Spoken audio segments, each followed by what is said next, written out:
tienen por endocardio?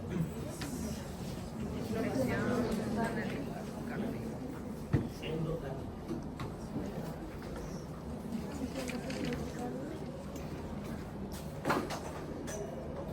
¿Qué es inflamación del? ¿Qué es el endocardio?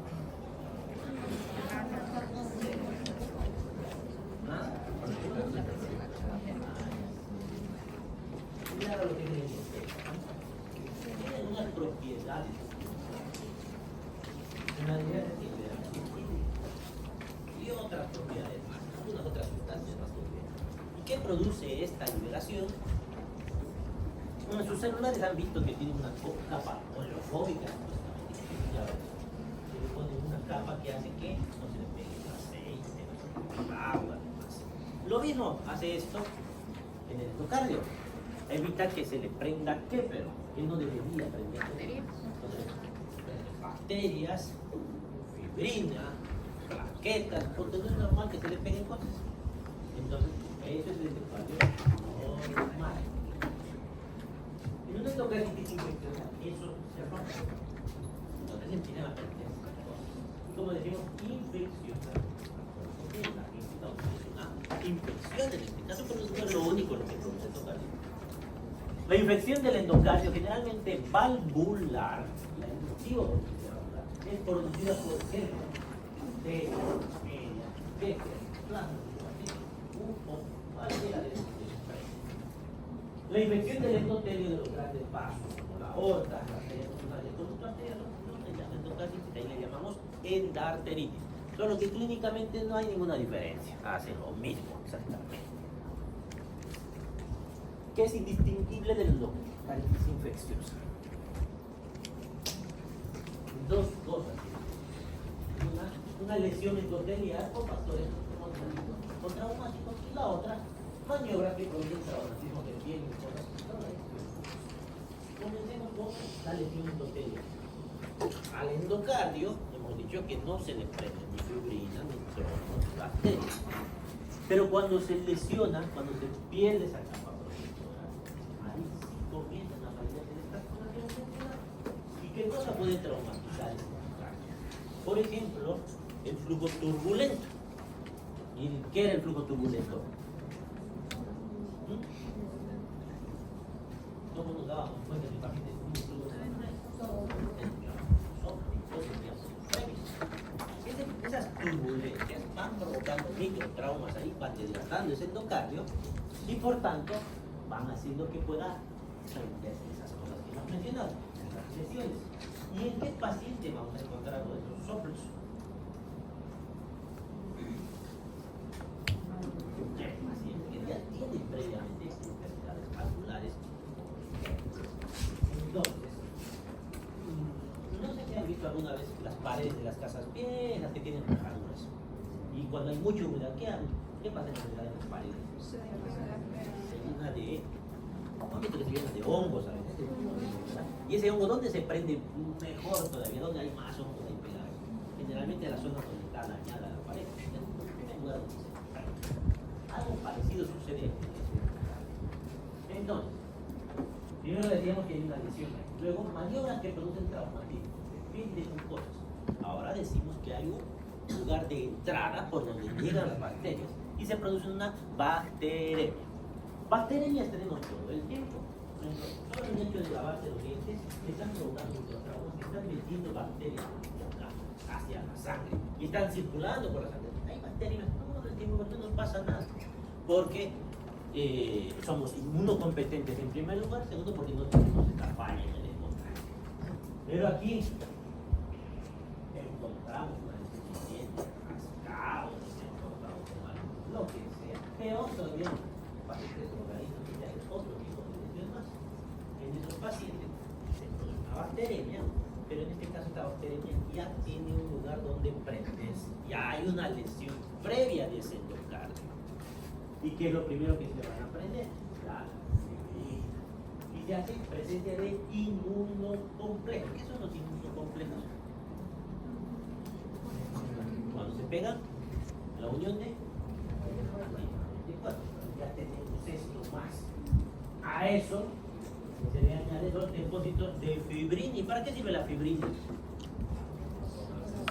Para la coagulación, es más o menos como que es la cola que hace que se le peguen las cosas.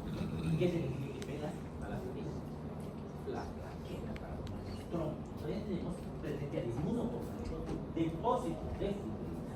Y a esto vamos a formar la endocarditis trombótica infecciosa. Porque son inmunocomplejos, todavía no son las bacterias. Tenemos la bacteriemia transitoria, que ha entrado la bacteria a la sangre por todas estas lesiones que hemos mencionado. Y a eso empiezan adherencia y colonización de este lugar, de ese endocardio. Entonces, no es que se adhieren y empiezan a colonizar, que significa que coloniza una bacteria. Ahí empieza la colonia ya a multiplicarse. Empieza a replicarse en este lugar esta bacteria. Y a eso le llamamos la vegetación séptica. Esa vegetación séptica está formada de fibrina, complejos, bacterias, plaquetas, que va a producir dos cosas. Va a inflamar más. ¿Y dónde se le va a presentar? En las palmas. ¿Dónde se le va a presentar? En las palmas. Bordes mamarios. Luego, ¿qué más va a hacer? Si tengo bacterias multiplicándose, va a estar soltando bacterias hacia la periferia, porque el corazón nos va a mandar sangre a toda la economía. Nuestra vegetación séptica hace dos cosas. Una, va destruyendo, comiendo esta parte. Si destruye la válvula, ¿qué va a pasar? ¿Qué voy a provocar? Una insuficiencia valvular. Esa insuficiencia valvular me va a llevar a una insuficiencia cardíaca.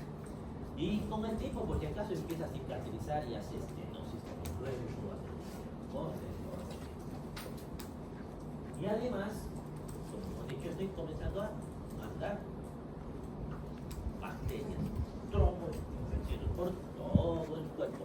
Pero además tienen estos inmunocomplejos. Los inmunocomplejos hacen reacción cruzada. Al hacer reacción cruzada, ¿qué van a hacer? Van a hacer que se inflamen otras cosas, como el endotelio vascular a la distancia. Y si se inflama el endotelio, por ejemplo, de los capilares, ¿qué va a suceder? O de los pequeños vasos, ¿qué va a suceder? Se cierra el diámetro del vaso, va a provocar más adelante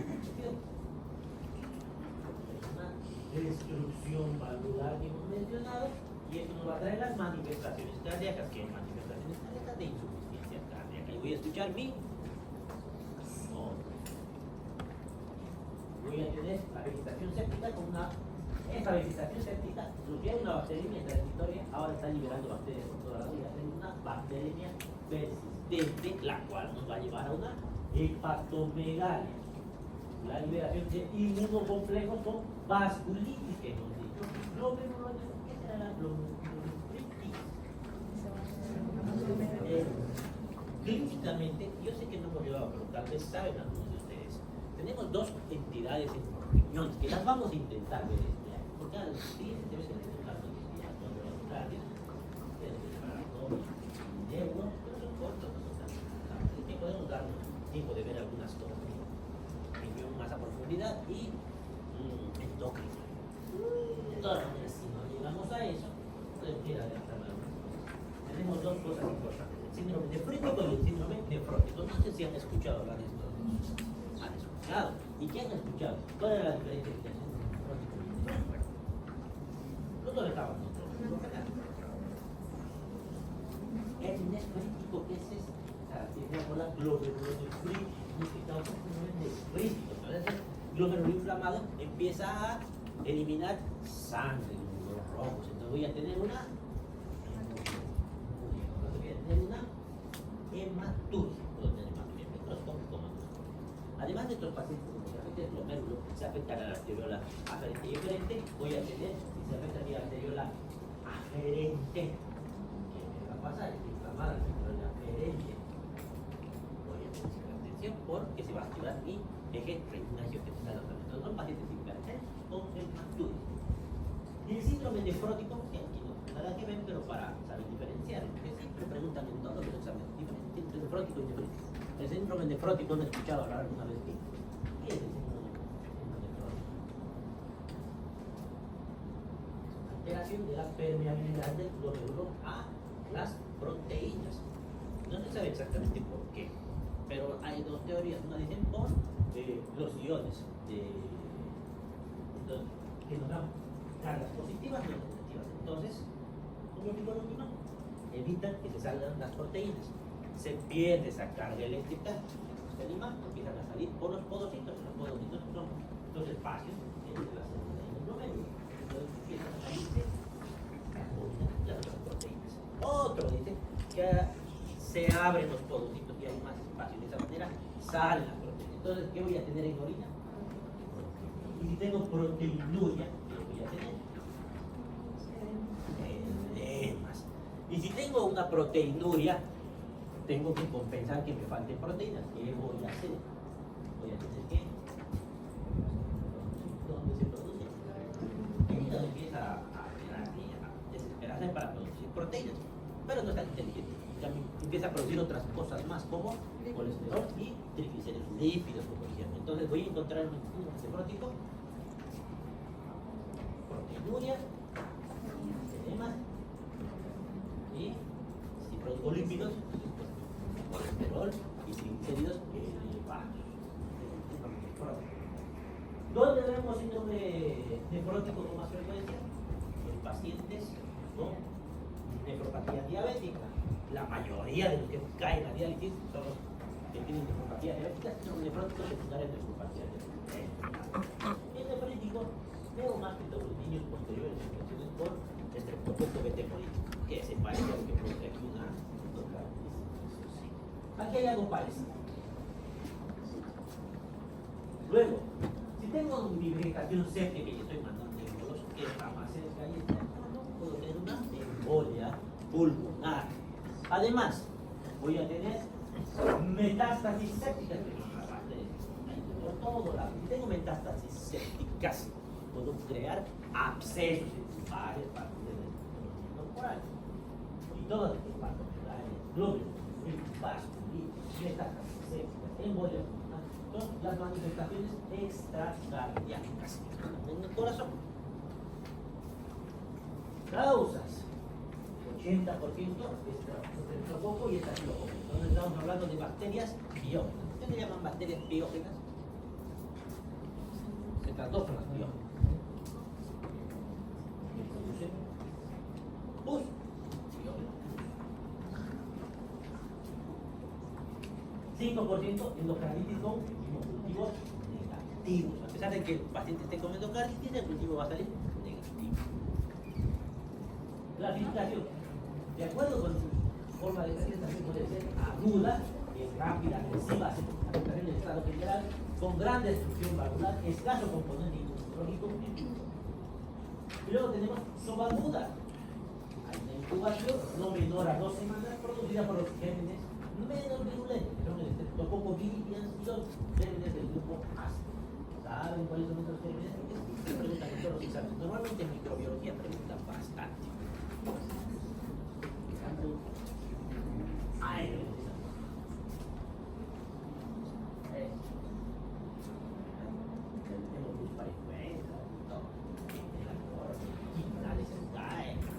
Eso, si yo les sugiero que se me mueren, yo no lo voy a preguntar esto, no sé qué, pero siempre preguntaron en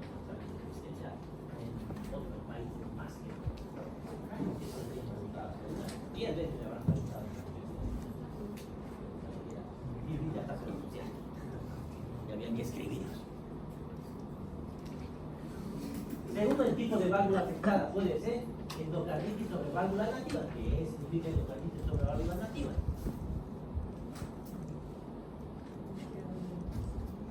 Esa válvula con la que están la mayoría. Pero y si decimos que hay una endocarditis sobre válvula nativa, también existe otra posibilidad. ¿Sobre qué será? Sobre una válvula que no es nuestra, una válvula protésica. Entonces,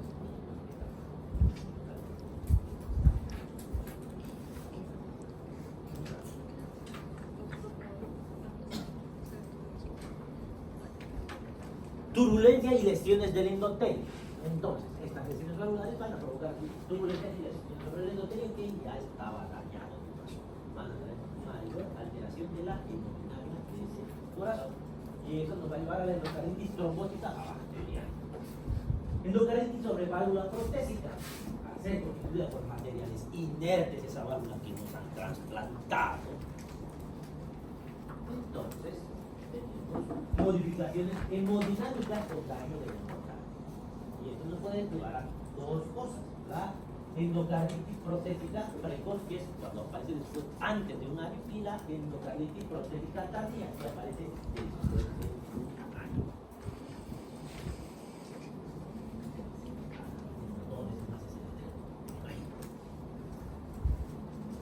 Endocarditis derecha. Ahora, ¿cuáles son las válvulas que más frecuente hacen endocarditis?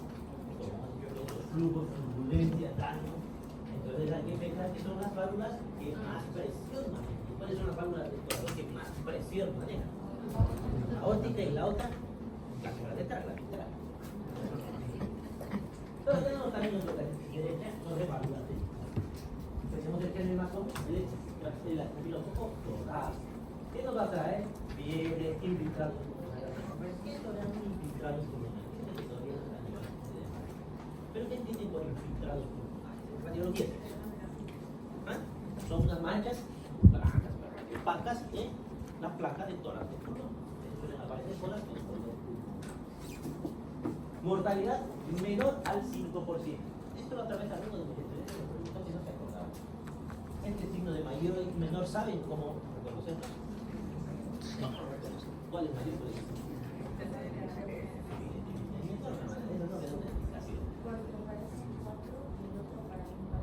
es la cosa que yo normalmente he aprendido. Yo pongo la línea aquí, me sale 4. Si tuviera es la misma línea, me va a producir un 7 y el 7 es mayor que el 4. La otra forma es fijarme hacia dónde se dirige.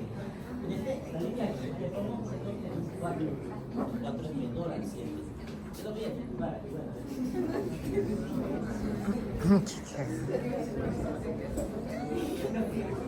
A ver. Línea. Ahí tiene las dos. ¿Cuál es mayor y cuál es menor? Línea.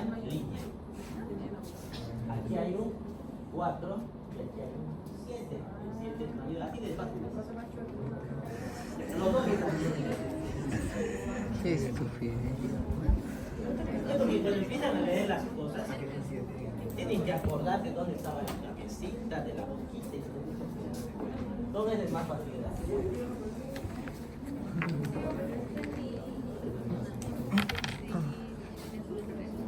Está bien. Continúe. Demasiado medio raro.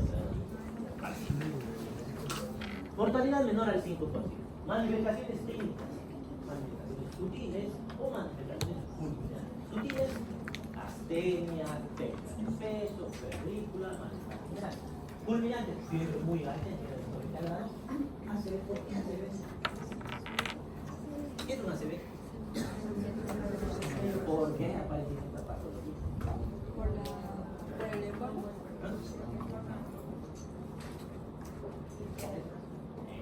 Son pequeñitos, no hacen grandes accidentes cerebrovasculares, pero sí hacen infartos vasculares, que son pequeñitos y que traen alucinaciones, insuficiencia cardíaca aguda. ¿Por qué aguda y por qué insuficiencia cardíaca?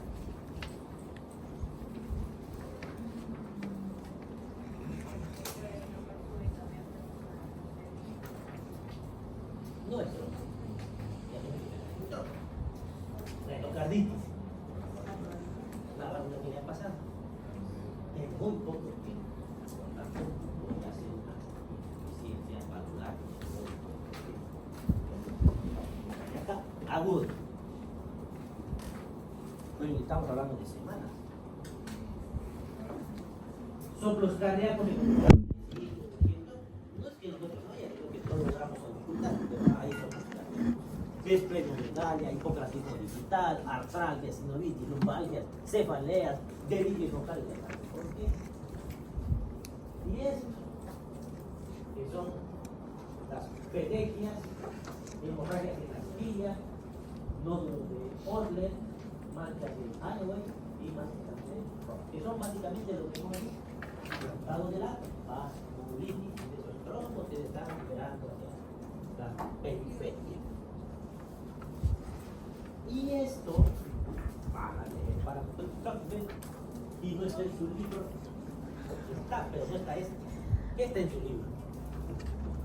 A ver, ¿quién tiene el libro en mano? Dice criterios de Duke modificados,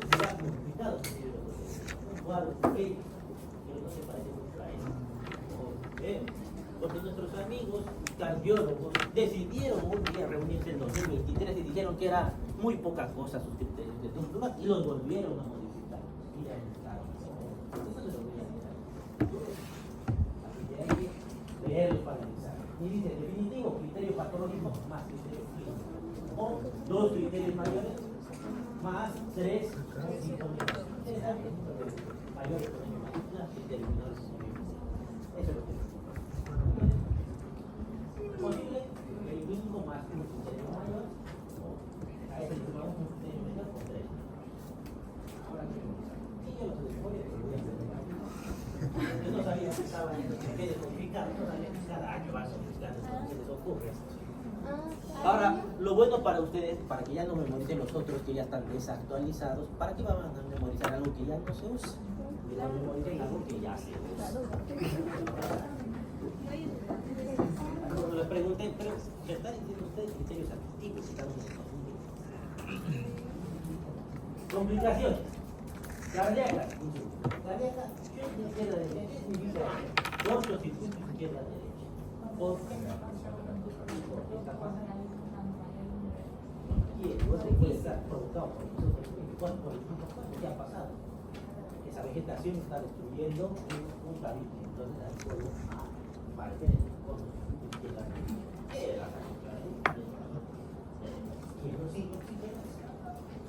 la idea más que se vaya del corazón derecho a la izquierda es que se vaya, pero sí enlace, eso le llaman cortocircuito. Por ejemplo, el pulmón en la neumonía hay un cortocircuito, no es que la sangre sea desviada en el caso de la neumonía. Más que todo en el COVID veíamos alto en el cortocircuito, pero no había una anatomía que sucedía. La sangre volvía oxígeno. ¿Por qué? Porque esa condensación evitaba que se oxigene. Trastornos de conducción. Miocarditis. ¿Digo qué es miocarditis? El miocardio, sí. A ver, cuando se inflama cualquier cosa, ¿qué aparece? Edema. Más que edema, ¿qué es?